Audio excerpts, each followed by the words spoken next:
Hello and welcome to the video for NS2. Alright, this is all about positives and negatives. Last video, not much adding, subtracting, multiplying, dividing. Now we're going to get all up in it. Yes! Okay, positives and negatives. Hopefully this is a review, and if it's not, this is going to be one of the most critical skills.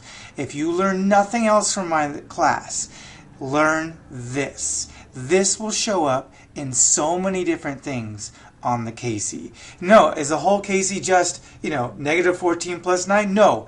Some of it will be, but there'll be many other problems where if you can't do negative 14 plus 9, anything else I teach you afterwards is a waste of time. This skill you need to know. Alright, now that I've made that clear, let's get going. Negative 14 plus 9. Now, here is the rule you need to be aware of. If you see a negative number and a positive number, it doesn't matter what the order is, okay? That's the first thing you're looking at. There's no multiplying, dividing, right? There's a positive, there's a negative. There's no parentheses in the middle, okay? So then a positive and a negative. Symbols are different, right? These are symbols, positive and negative signs. Those are symbols. If the symbols are different, the answer will be whatever symbol the biggest number had. Okay? So, what do I mean by that? We got negative 14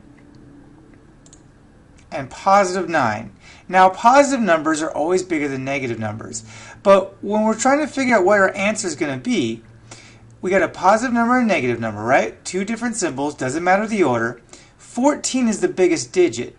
So you know for your answer, it's going to be negative. Okay? It's always going to be negative. And on top of that, what do you do with these numbers? Subtract. You are always going to subtract when the symbols are different. Then, once you've subtracted 14 minus 9, that equals 5. We know the answer is negative 5. Because we already knew, okay, symbols are different. 14 is the bigger digit, so negative is the answer. Then, we subtract. We always subtract when the symbols are different. I don't care if there's a positive right in the middle. Symbols are different, we subtract. Alright, let's try another example. So for number 2, we have negative 17 plus negative 39. So let's go ahead and write that out. Let's give ourselves a little more space on the screen to work with. We just talked in the last example about having symbols are different. So we got negative 17 and we're adding a negative. Now when you have a negative number and you're adding a negative number, the symbols actually count as the same, even though there's an add here. Because if you owe $17 and you add a $39 bill, your total bill is big now. You owe more money. So you owe more. That means you added the numbers together. So you're taking two negatives, adding them together, and you're going to have a bigger negative. Because anytime that the symbols are the same, when you're adding and subtracting, when the symbols are the same, then you add. You always add. You always add. And keep the symbol, right? So the symbols are the same.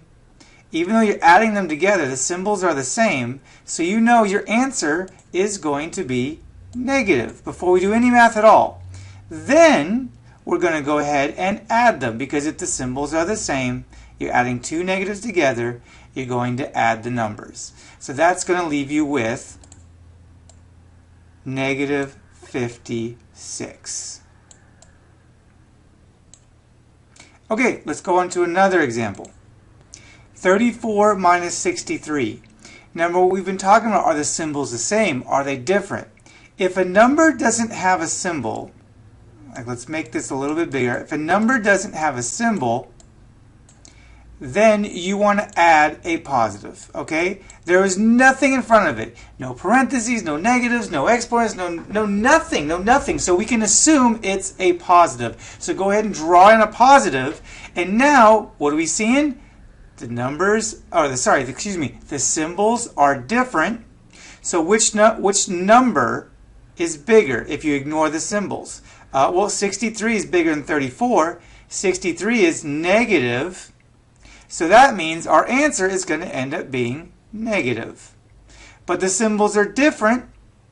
So when the symbols are different, you always subtract. And in this case, we are going to subtract 63 minus 34. You're going to line it up just like that. And then, so let's go ahead and go through the motions. We can't do 3 minus 4, so we're going to borrow from the 6. Turning 3 into 13. 13 minus 4 equals 9. And then 5 minus 3 equals 2. So we have a negative 29. What do you mean negative? That's a positive. Remember, that's where we did the symbols first. You go ahead and put that's the correct symbol in your answer box and then start doing your math and just add the number to whatever the proper symbol is over here. Negative is right because between 63 and 34, symbols are different. 63 is bigger. The answer is therefore the symbol belonging to 63, which is negative. So negative 29 is our answer. Okay, so subtract negative 15 and negative 17. All right, don't worry about what this subtract word is here. Just look at the numbers here. So we've got our negative 15 and negative 17, and the symbols are the same. Symbols are the same. What do? You keep the symbol that's already been provided. Negatives. There's negatives all around, so we're going to keep our answer negative. Some of you are thinking, wait a minute, doesn't negative and negative equal positive? No, that's a later lesson. Forget that right now. We'll come back to that. When you're adding and subtracting, if the symbols are the same, I don't care if they're both negatives, your answer is going to be negative. And then you add the two numbers that you've got, that the problem gave you. So in this case, it's going to end up being 32. Or negative 32, because when the symbols are the same and adding and subtracting, you keep the symbol. Okay, now we're going to talk about multiplying. If you want, because we're going to go into a certain set of rules now that's way different than the last 4 problems.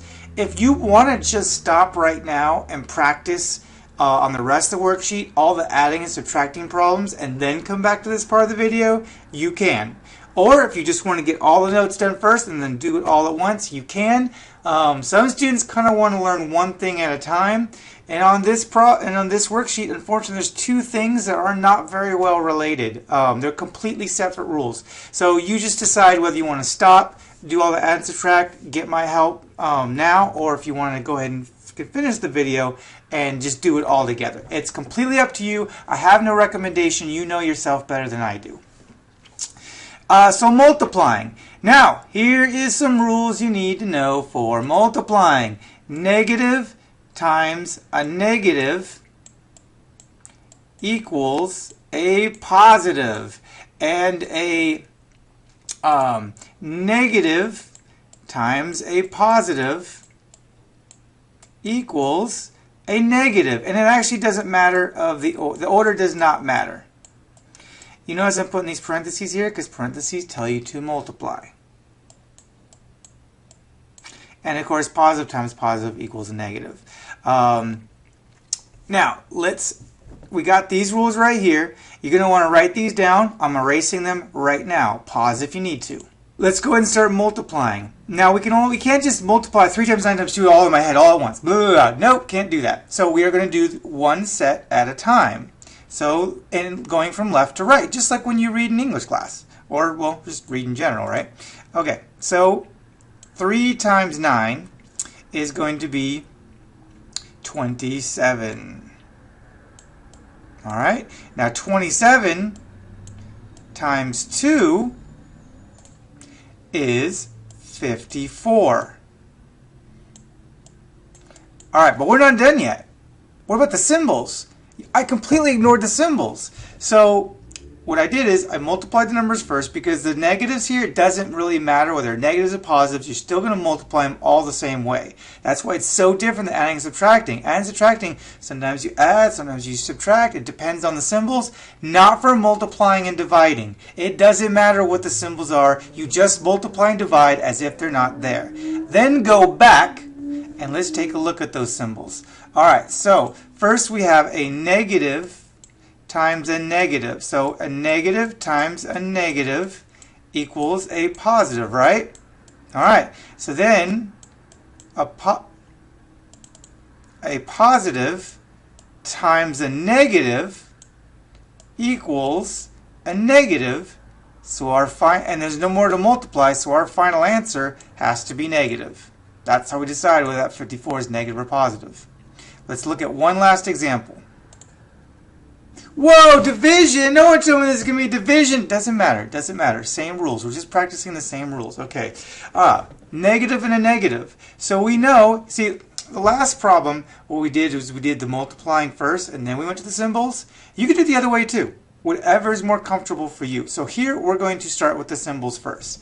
For our answer, we'll go ahead and make a big old box, make a big old shape down here for our answer. Our answer, negative divided by negative, same rules as multiplying, so negative times a negative equals a positive. Alright, then we just got to divide. 28 divided by 4. For those of you who need a refresher on division, when you've got a fraction like this, you're going to have to set it up like this to divide if you can't do it in your head, and I pretty much can't. Some of you probably can. It's always top goes on the inside and bottom goes on the outside. Top, top, bottom, bottom. Okay? So let's go ahead and divide. 4 goes into 28 7 times, and it goes into it evenly, so 4 times 7 is 28. Remember, we put that negative in our answer box, so the answer is negative 28. Okay, that was a long video. If you need any help, let me know. You could reuse the video and use your teammates. Thank you.